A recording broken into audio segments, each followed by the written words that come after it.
누가복음 1장 46절부터 56절 교독하겠습니다. 마리아가 이르되 내 영혼이 주를 찬양하며 내 마음이 하나님 내 구주를 기뻐하였음은 그의 여종의 비천함을 돌보셨음이라. 보라 이제 후로는 만세의 나를 복이 있다 일컬으리로다. 누가시니가 큰 일을 내게 행하셨으니 그 이름이 거룩하시며 긍휼하심이 두려워하는 자에게 대대로 이르는도다. 그의 팔로 힘을 보이사 마음의 생각이 교만한 자들을 붙으셨고 권세 있는 자를 그 위에서 내리치셨으며 비천한 자를 높이셨고 죽이는 자를 좋은 것으로 베풀리셨으며 부자는 빈손으로 보내셨도다. 그 종 이스라엘을 도우사 긍휼력이시고 기억하시되 우리 조상에게 말씀하신 것과 같이 아브라함과 그 자손에게 영원히 하시리로다 하니라. 마리아가 석 달쯤 함께 있다가 집으로 돌아가니라. 아멘. 예, 지난주에는 우리가 예수 그리스도를 성령으로 잉태한 마리아의 믿음을 살펴봤습니다. 사도신경에도 우리가 살펴본 내용이 잘 나오죠. 성령으로 잉태하사 동정녀 마리아에게 나시고 라고 하는 것이 사도신경에 잘 나옵니다. 우리 한번 고백해 보실까요? 성령으로 잉태하사 동정녀 마리아에게 나시고 성령으로 잉태하사 동정녀 마리아에게 나시고. 예, 이것을 믿는 사람이 신앙이 있는 사람입니다. 이거 세상 사람들한테 믿으라고 해보세요. 무슨 소리 들으시는지 한번 해보세요. 동정녀 마리아에게 나셔서 성령으로 잉태하사 동정녀 마리아에게 나셨다. 이렇게 한번 가셔서 세상 사람들한테 한번 시험해 보세요. 예수님은 성령으로 잉태하사 동정녀 마리아에게서 나신 분이야 라고 해보세요. 한 번만 해보세요. 네. 한번 무슨 소리를 듣는가 한번 실험을 해보세요. 실험해보라고 실험. 그걸 믿는 사람이 교회 나오는 거고 여기 있는 분들이 그걸 믿는 분들입니다. 이거 세상 사람들은 죽었다 깨도 못 믿는 겁니다. 믿음은 그래서 하나님이 주시는 거예요. 믿음의 축복이 여러분에게 임한 것을 감사드립니다. 그렇습니다. 그렇게 이제 마리아는 성령으로 예수님을 잉태해서 이제 낳을 때가 있겠죠. 그래서 그 마리아는 은혜를 사모했고 또 하나님의 능력을 믿고 말씀에 순종함으로 그 구세주 예수를 잉태하는 복을 받았습니다. 그래서 그 복을 받은 마리아가 하나님을 향한 찬양이 나오는데 그 찬양을 우리가 본문으로 읽었습니다. 그 내용을 통해서 오늘 이제 어떻게 우리가 하나님을 찬양을 잘 할 것인지를 살펴볼 것입니다. 마리아가 잉태한 다음에 바로 어디로 갔냐면 그 엘리사벳이 사는 동네로 갔어요. 엘리사벳은 누구를 잉태한 여인이죠? 예, 침례 요한을 잉태한 여인이 바로 엘리사벳이고 성경에는 엘리사벳과 마리아를 친족이라고 나옵니다. 친족. 그래서 보통은 사촌이라고 생각을 합니다. 사촌일 것이다. 성경에는 친족까지만 나와요. 그래서 침례 요한과 예수님은 몇 촌지간이겠어요, 그러면? 네, 6촌지간이 될 것입니다. 그건 뭐, 이종이겠죠, 이종. 그 여자가 이제 사촌 관계에 있으니까 아마 이종 6촌의 관계에 될 것입니다. 그래서 이제 자기가 잘 아는 이제 그 친척 언니이기도 하고 언니 뭐 아줌마뻘 될 수도 있겠죠. 굉장히 나이가 차이가 꽤 있으니까. 그리고 이분들이 또 제사장의 역할을 감당하는 또 집안이잖아요. 그래서 자기에게 일어난 일을 좀 의논도 하고 뭐 이렇게 상담도 하고 또 이러한 의미를 가지고 그 엘리사벳이 살고 있는 동네로 갑니다. 근데 나사렛에서 엘리사벳이 살고 있는 동네가 엔케렘이, 지금 엔케렘인데 거기까지는 140km가 됩니다. 나사렛은 갈릴리에서 가까운 곳이고 엘리사벳이 살던 엔케렘은 예루살렘에서 가까운 곳이에요. 그리고 그걸 직선으로 못 옵니다. 그리고 임산부가 거기가 산지라서 직선으로 못 오고 이렇게 그 서쪽으로 내려와서 이 요단강 밑으로 쭉 내려와 가지고 여리고로 해서 이렇게 올라오는 길이 있었기 때문에 그렇게 오려면 굉장히 오랜 시간 140km를 걸어서 이제 엘리사벳 집으로 갑니다. 그랬더니 엘리사벳이 그 마리아를 굉장히 기뻐하고 반겨하죠. 그리고 축복을 합니다. 그 내용이 누가복음 1장 42절에서 45절에 잘 나오죠. 큰 소리로 불러 이르되 여자 중에 내가 복이 있으며 내 태중의 아이도 복이 있도다. 내 주의 어머니가 내게 나오니 이 어찌 된 일인가. 얼마나 믿음이 충만하고 영감이 있는지 자기가 잉태한 침례 요한이 바로 마리아가 잉태한 예수를 주라고 고백할 것을 이미 알고 그러한 그 사실에 대해서 축복을 해줍니다. 그리고 마리아가 복이 있고 태중에 아이도 복이 있다. 이렇게 축복을 합니다.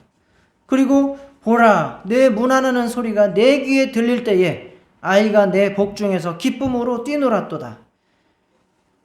지금 엘리사벳도 성령으로 충만하거든요.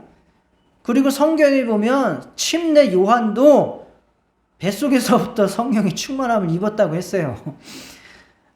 보통 사람이 아닌 거죠. 그래서 그 침례 요한이 뱃속에서부터 그 마리아와 마리아의 태중에 있는 예수를 보고 기쁨으로 뛰어놀았대요. 이와 같은 영감이 우리에게도 있기를 축원합니다. 정말 하나님의 일에 있어서 하나님에 대해서 정말 이렇게 영적인 기쁨을 누릴 수 있다면 얼마나 충만한 자들일까. 우리가 이것을 예배하면서도 기쁜 줄 모르고 기도하면서도 기쁜 줄 모르고 하나님이 구원하셨다고 해도 맹숭맹숭하고 지금 우리가 살고 있는 것이 얼마나 육체에 찌들어 있는지를 이런 걸 보면 비교가 될 수가 있어요. 태중에서부터 정말 갓 잉태된 예수님을 보고 기쁨으로 뛰놀았다니 놀라운 사실입니다. 그리고 마리아의 믿음을 축복합니다. 주께서 하신 말씀이 반드시 이루어지리라고 믿은 그 여자에게 복이 있도다. 이건 지난주에 이 마리아의 믿음에 대해서 살펴봤죠. 이와 같이 엘리사벳이 침례 요한을 잉태한 엘리사벳이 예수님을 갓 잉태한 마리아를 맞이하면서 축복을 해줍니다. 이것에 대해서 마리아가 응답을 합니다. 응답을 했는데 그것이 바로 하나님을 찬양하는 일을 고백을 한 것입니다. 이것이 바로 마리아 찬가라고 하는 내용이고 우리가 본문으로 읽은 것입니다. 뭐 지도가 잘 안 보이시지만 대충 이제 보시면 나사렛이 어디 있어요? 여기가 나사렛이죠. 나사렛은 누구의 고향이에요? 예? 나사렛은 누구의 고향이에요? 예수님 고향이죠. 그게 마리아가 살던 곳 아닙니까? 여기에서부터 이건 이제 베다니는 다른 지도고 어디에요? 제가 잘 안 보여서. 맞아요, 여기? 예, 요쯤이 바로 그거예요. 예. 엔케렘. 그 침례 요한의 고향. 즉 엘리사벳, 사가랴와 엘리사벳의 집이 있던 곳. 그러니까 이게 여기서부터 이렇게 요단강으로 내려와서 이렇게 해가지고 이렇게 올라오거든요. 이렇게 예루살렘으로 올라와. 예, 그렇게 됩니다. 그리고 여기가 이제 엘리사벳이 살던 곳인데 엔케렘이라고 해가지고 포도원의 샘이라고 하는 뜻입니다. 포도원의 샘. 이곳은 예루살렘에서 그렇게 멀리 떨어진 곳은 아니에요. 그래서 아주 좋대요. 아주 동네도 조용하고 풍경도 좋고 포도도 잘 열리고 하는 곳이니 아주 좋겠죠. 자, 거기를 방문했고 그래서 축복을 했는데 그곳에 가면은 지금도 이것이 기념하여서 많은 교회들이 있어요. 마리아 방문교회, 마리아가 방문한 것을 기념해서 교회를 지은 것도 있고 또 마리아의 샘도 있어요. 마리아가 거기 와가지고 너무 목이 말라서 물을 여기서 마셨다. 그래서 마리아의 샘 기념교회도 있고 또 침례 요한 탄생 기념교회도 있습니다. 이 엔케렘에 가면. 그리고 그 마리아 방문 기념교회에 가면 각 나라 말로 우리가 본문으로 읽은 이 성경 본문이 마리아의 찬가가 각 나라의 말로 이렇게 번역이 돼서 벽에 붙여져 있다고 합니다. 이것은 이제 가톨릭에서 보낸 것으로 이제 우리나라 말도 이렇게 여기에 번역이 돼서 벽에 붙어 있습니다. 자, 그래서 오늘 우리는 이 마리아의 찬가를 통해서 우리가 어떻게 하나님을 잘 찬양할 수 있을까? 첫 번째는 자기의 비천함, 죄악됨을 깨달아야 되고, 둘째는 하나님의 은혜와 공의에 대해서 감사를 해야 되고, 셋째는 하나님의 약속에 소망을 가져야 된다라고 하는 말씀을 드립니다. 그리고 이 마리아의 찬가는 굉장히 유명해요. 특히 가톨릭 쪽에서 더 유명하겠죠. 그래서 이것으로 찬양도 많이 나오고, 특별히 이것은 신약 성경에 나온 최초의 노래이고요. 교회 음악의 아버지라고 불리는 제바스티안 바흐가 독일 라이프치히의 성 니콜라이 교회에서 마리아의 찬가, 마니피캇이라고 하거든요. 마니피캇이라고 하는 제목으로 1723년에 크리스마스 때 연주를 하기도 한 것입니다. 마니피캇은 매그니파이라고 하는 찬양하다라고 하는 그 뜻에서 바로 마니피캇이라고 하는 제목이 나온 겁니다. 자, 오늘 재밌겠죠? 본문이 기대를 가지고 한번 보시겠습니다. 우리가 온전한 찬양을 올리기 위해서는 자신의 비천함을 깨달아야 됩니다. 마리아는 자기가 하나님을 찬양하고 기뻐하는 이유가 바로 자신의 비천함을 하나님께서 돌보셨기 때문이라고 말씀하고 있습니다. 48절에 나오죠. 그의 여종의 비천함을 돌보셨음이라. 이렇게 말씀하고 있습니다. 마리아는 하나님의 구원과 도우심을 얻고 복을 받는 자들에 대해서 그 밑에서 쭉 찬양 가운데 말하기를 하나님을 두려워하는 자, 또 비천한 자, 또 줄이는 자, 이런 자들이 바로 하나님께 은혜를 받고 도우심을 얻고 복을 받을 자들이라고 말합니다. 마리아는 진짜 자기 자신에 대해서 비천하다고 생각을 한 거예요. 마리아는 희망이 없었습니다. 진짜 시골 깡촌에서 아무런 기대할 것도 없는 여인 아이로 자라나고 있었고, 그가 결혼을 한다고 해도 그 결혼에 어떤 희망이 있는 것이 없어요. 요셉이 다윗의 가문이긴 하지만 어떤 것도 기대할 수 없어요. 그의 목수 일을 하는 자였어요. 목수는 가장 천한 직업. 그 당시에 목수는 돌 깎고 돌을 떠오고 하는 아주 굉장히 고되고 힘들고 낮은 신분입니다. 그런 집에 시집을 가기로 돼 있었고, 또 그가 거기서 할 수 있는 것이 아무것도 없습니다. 그냥 또 입에 풀칠이나 하고 살다가 자식이나 몇 명 낳고 또 그 애들 또 목수일이나 시키고 그러다가 또 죽어가고 뭐 그러한 일이 그들에게 있어서 전부일 것입니다. 나라를 봐도 희망이 없습니다. 강대국에 이리 치이고 저리 치이고 이리 끌려가고 저리 끌려가고 그냥 세금이나 죽어라고 뜯기고 말 안 들으면 두들겨 맞고 그런 나라가 자기에게 무슨 기대가 되겠습니까? 종교적으로도 희망이 없습니다. 제대로 된 영적 지도자가 나와서 백성들에게 소망을 주거나 환상을 보여주거나 위로를 주거나 뭐 어떤 그런 것도 없습니다.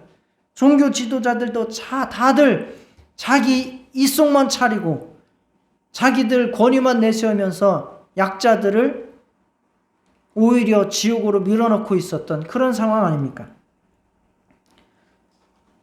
이런 어두운 새벽에 정말 하나님을 갈망하고 기다리는 자들, 이러한 자들에게 하나님께서 구원이 되시고 희망이 되셨습니다. 바로 마리아도 간절하게 자기의 비천한 처지와 그 상황에 대해서 안타까워하면서 정말 하나님을 기다리던 여인이었습니다. 그렇기 때문에 그가 하나님께서 자기에게 찾아오셨고 잉태된 것에 대해서 너무나 감사하고 기뻐할 수가 있었던 것입니다. 예수님은 의인을 부르러 온 것이 아닙니다.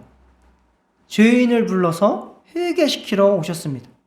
그래서 내가 의인이다라고 말하는 순간 우리는 예수님과 상관없습니다. 예수님은 눈먼 자에게 빛을 비춰서 보게 하러 오신 분이시지 나는 잘 봅니다 라고 하는 자들에게 그들을 더 이상 뭘 더 잘 보게 해주러 오신 분이 아닙니다. 요한복음 9장 41절에 이와 같이 말씀하십니다. 예수께서 이르시되 너희가 맹인이 되었더라면 죄가 없었으려니와 본다고 하니 너희 죄가 그대로 있느니라. 우리는 정말 우리의 영적인 처지에 대해서 잘 깨달아야 됩니다. 내게서 선한 것이 아무것도 나타날 수 없고 하나님 앞에 영광 돌릴 수 있는 어떤 것도 없는 자인 것을, 영적으로 너무너무 비천하고 죄악된 자인 것을, 영적으로 아무것도 볼 수 없는 영적 맹인인 것을 우리 스스로 잘 깨달을 수 있기를 축원합니다. 그것이 바로 우리가 온전하게 하나님을 찬양할 수 있는 첫 번째 깨달음입니다. 사람들은 사는 것이 힘들죠. 어렵죠. 그래서 아주 하소연을 합니다. 힘들어요. 죽겠어요. 짜증나요. 그리고 나서 그 다음날 또 일어나서 어떻게 생각하느냐면 그래도 어떡해요. 또 열심히 살아봐야죠. 목구멍이 포도청인데 또 출근해야죠. 이런 식으로 하루하루 살아갑니다. 또 어떤 사람들은 힘들어 죽겠어요. 이게 다 저 사람 때문이에요. 다 이 세상 탓이에요. 대통령 탓이에요. 누구 탓이에요. 또 이렇게 탓하면서 하루하루 살아갑니다. 자기의 열심으로 또 하루 살아가는 것이나 원망하면서 또 하루 버텨나가는 것이나 다 하나님 앞에서 아름다운 삶의 태도가 아닙니다. 하나님께서 원하시는 삶이 아닙니다. 우리가 하나님 앞에서 온전한 구원과 온전한 찬양을 정말 경험하는 자가 되기 위해서는 하나님께 마음을 열고 하나님 앞에서 정말 나의 비천함을 온전히 고백할 수 있어야 됩니다. 하나님, 저는 당신이 필요합니다. 하나님, 어서 빨리 저에게 와 주십시오. 저와 함께 계셔 주십시오. 저에게 한 말씀만 해 주십시오. 저를 결코 떠나지 말아 주십시오. 하나님께서 저와 함께 역사해 주십시오. 하나님, 저를 불쌍히 여겨 주십시오. 라고 기도하면서 하나님 앞에 희망을 두는 자, 그 자에게 하나님의 구원이 임하고 하나님의 능력이 임하고 정말 하나님의 놀라운 역사가 일어날 줄 믿습니다. 마리아는 바로 자기 자신의 비천함을 고백하고 정말 하나님께 온전히 소망을 두는 자였기에 그가 하나님 앞에 이렇게 위대한 아름다운 찬양을 드릴 수 있었습니다. 두 번째, 우리가 하나님 앞에 찬양을 드릴 때 하나님의 은혜에 깊은 감사를 드릴 수 있어야 되고 하나님의 공의라고 하는 것은 올바르게 통치하신다는 그 말입니다. 잘못한 것에 대해서는 책망하시고 잘한 것에 대해서는 보상하시는 그 하나님의 능력에 대해서 감사할 수 있었습니다. 마리아가 자신에게 잉태된 것이 전적으로 정말 비천한 여종을 향한 하나님의 은혜임을 고백했습니다. 은혜는 받을 자격이 없는 자에게 베풀어지는 호의를 말하는 것입니다. 마리아는 자신의 형편과 신분과 신앙에서 일어날 수 없는 놀라운 영광스러운 일이 자기에게 펼쳐졌다고 그 하나님의 은혜를 감사하고 있습니다. 마리아는 이 사건이 얼마나 위대한 일인지 정말 잘 알고 있습니다. 비천한 여인에게 하나님께서 자기를 택하셔서 구주가 잉태되고 또 자기가 구원을 받을 뿐만 아니라 이스라엘이 민족이 이 자로 말미암아 구원을 받게 될 것이고 온 인류가 정말 나에게 잉태된 자로 말미암아 구원받을 것이라는 것을 알게 되는 것입니다. 그래서 만세의 사람들이 자신을 복이 있다 할 것이라고 감사 찬양을 올리고 있습니다. 바로 하나님께서 비천한 자를 구원하시고 죄악으로 완전히 마귀에게 죽기를 무사함으로 종로로 타는 자들을 해방시키시고 정말 하나님의 자녀 삼으실 것을 깨닫고 그 은혜에 감사하고 있습니다. 또 마리아의 찬양을 자세하게 살펴보시면 하나님의 거룩하심과 공의의 능력을 찬양하고 있습니다. 지금까지의 상황은 굉장히 불합리하고 불공정합니다.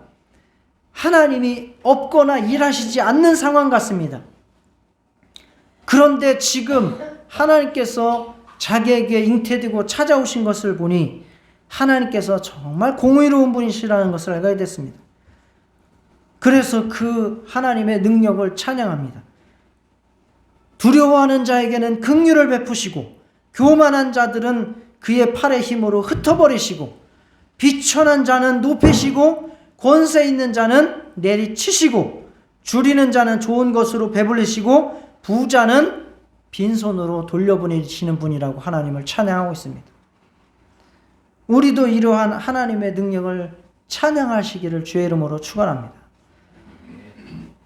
정말 하나님께서는 우리가 행한 대로 공의롭게 처단하시는 분이에요. 지금 우리가 살고 있는 세상이 불합리하고 불공정한 것 같지만 하나님의 심판은 정확하게 우리에게 다가올 것이라는 것, 우리의 영혼에 반드시 임할 것이라는 것을 믿고 찬양하시기를 바랍니다. 세상 사람들이 하나님을 믿지 않고 그들이 지금 자기가 기뻐하고 즐거워하는 이유는 바로 이 사실을 모르기 때문입니다. 우리는 지금 힘들고 어렵고 고난스러운 가운데서도 하나님을 찬양할 수 있는 것은 바로 하나님의 이런 공의를 믿기 때문입니다. 우리는 하나님께 은혜 받은 자들입니다. 에베소서 2장 8절에 너희는 그 은혜에 의하여 믿음으로 말미암아 구원을 받았으니 이것은 너희에게서 난 것이 아니요 하나님의 선물이라. 우리가 받은 은혜는 내가 잘나서 받은 것 아무것도 없습니다. 오로지 하나님의 은혜요 선물입니다. 그래서 우리는 정말로 비참하고 비천한 죄인에게 찾아오셔서 내 죄를 대속하시고 나를 하나님의 자녀 삼아주신 것에 대해서 한없는 찬양을 올릴 수 있는 저와 여러분 되시기를 축원합니다. 에베소서 1장 3절에 이렇게 말합니다. 찬송하리로다. 하나님 곧 우리 주 예수 그리스도의 아버지께서 그리스도 예수 안에서 하늘에 속한 모든 신령한 복을 우리에게 주시되, 우리 예수 믿는 자들은 복받은 자들입니다. 우리가 행하는 모든 말과 행동과 생각들, 모든 것들 다 하나님의 뜻 안에서 온전히 그대로 보상받을 줄 믿으시기 바랍니다. 그래서 신앙생활하는 사람들이 세상의 기쁨을 같이 기뻐하는 것이 아니라 하나님의 말씀을 순종하면서 기뻐하고 하나님을 향해서 희생하고 고난당하면서 기뻐할 수 있는 이유가 바로 이러한 신령한 복을 사모하고 신령한 복에 대해서 우리가 정말 기대를 가지고 있기 때문입니다.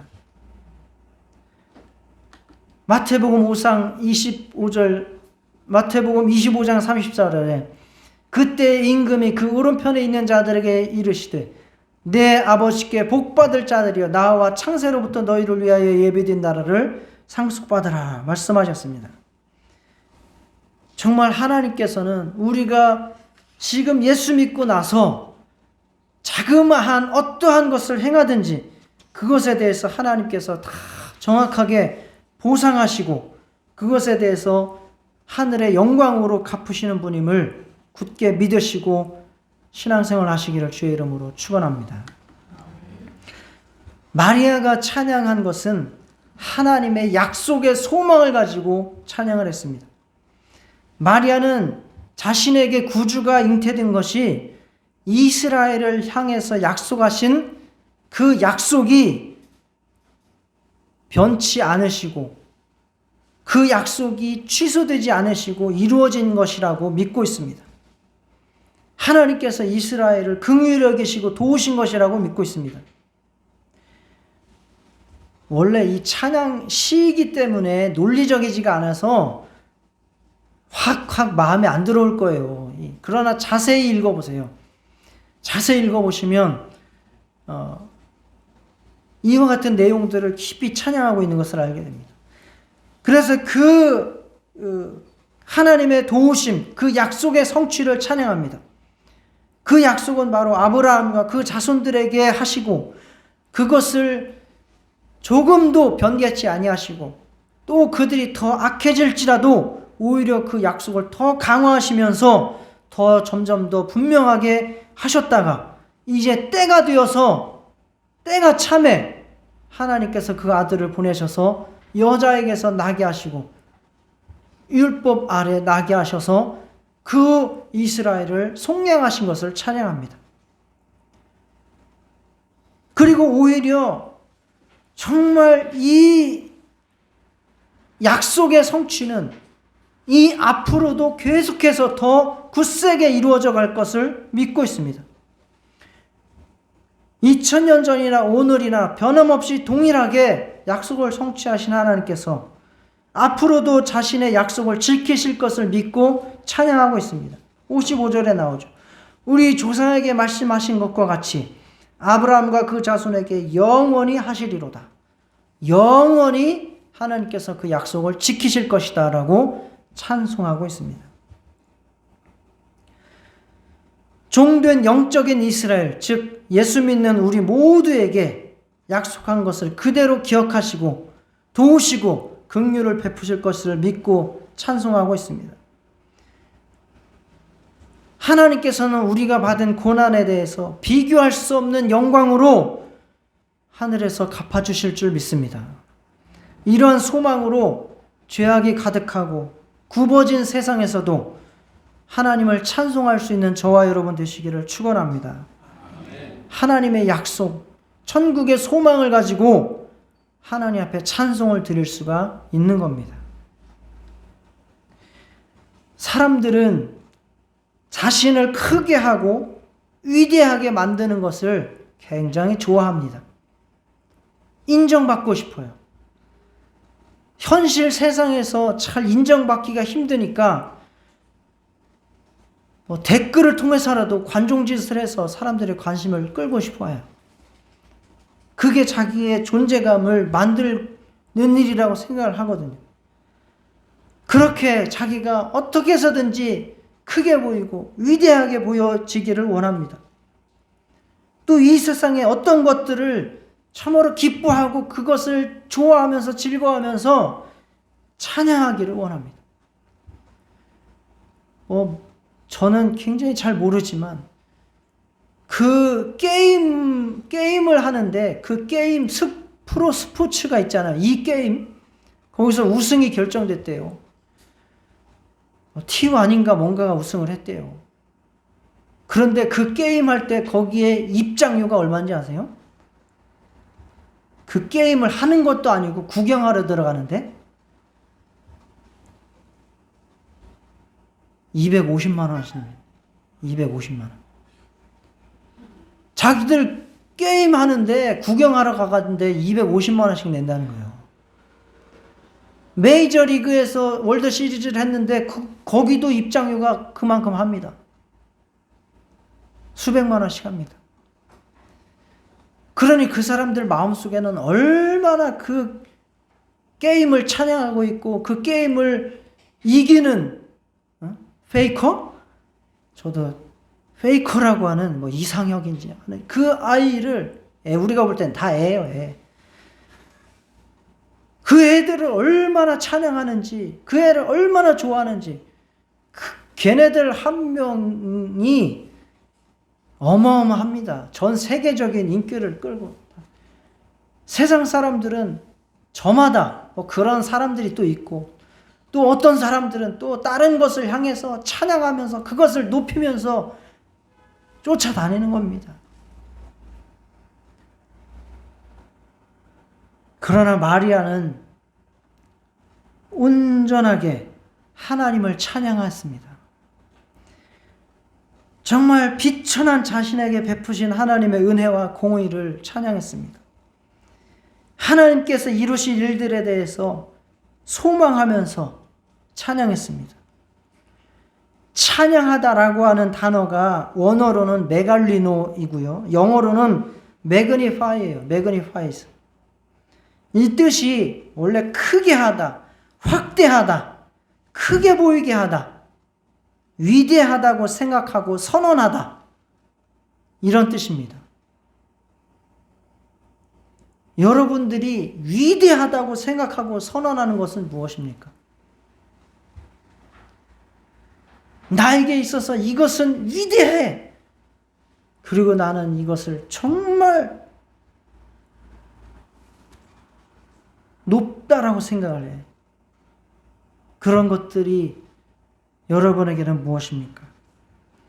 성경은 하나님은 우리에게 말씀하십니다.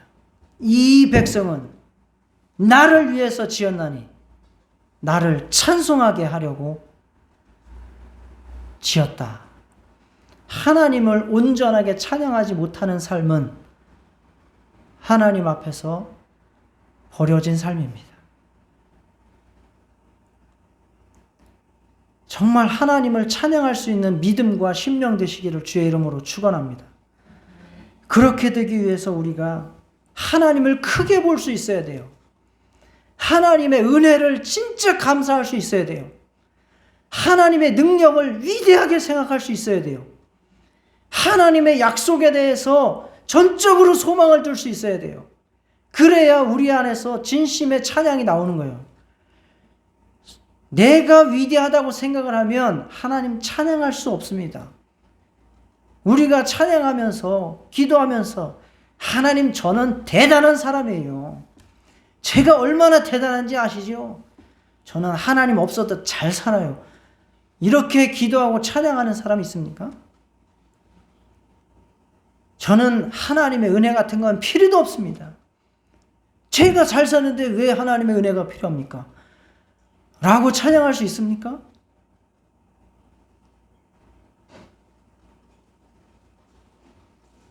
오후에 우리가 또 찬양의 시간 가집니다. 그 찬양의 가사들 한번 잘 생각해 보세요. 그 찬양의 가사들이 어떻게 내가 비천하고 내가 모자라고 내가 부족하고 죄인인지를 고백하는지를 보시기 바랍니다.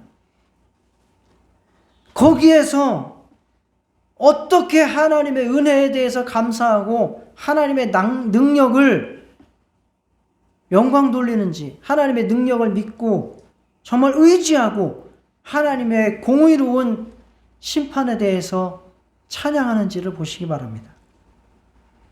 거기서 어떻게 하나님의 약속에 대해서 소망을 가지고 하나님 앞에 믿음으로 나아가는지 결단하는지를 보시기 바랍니다. 하나님의 은혜와 역사를 더욱 감사하며 정말 입술로 삶으로 증거할 수 있는 저와 여러분 되시기를 축원합니다. 정말 온전한 찬양자, 하나님 앞에 온전한 소망자, 정말 감사의 신앙 드릴 수 있는 우리 모두 될 수 있도록 같이 기도하겠습니다. 하나님 아버지, 주님께서 역사에